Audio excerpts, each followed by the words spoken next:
বিএনপির চেয়ারপারসন, বর্তমান চেয়ারম্যান তারেক রহমান সাহেবের একটা ভিডিও আমার কাছে খুব ভালো লাগছে, যেটা আমাদের আলেম সমাজের জবান থেকে আসার কথা ছিল। এটা আমাদের আলেম সমাজের জবান থেকে আসে নাই। বাবা, আমি রাজনীতি পছন্দ করি না। বর্তমান যে রাজনীতি, মেটিকুলাস ডিজাইনের যে রাজনীতি, আমি রাজনীতি পছন্দ করি না, অতীতও করি নাই। কিন্তু যেটা সত্য এটা তো বলতে হবে, কি কথা কয় না?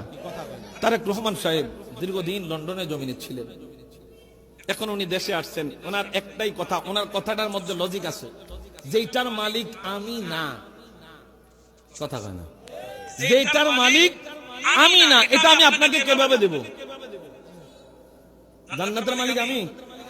আমার ঠিকাদারি আছে, আমি লিজ নিছি।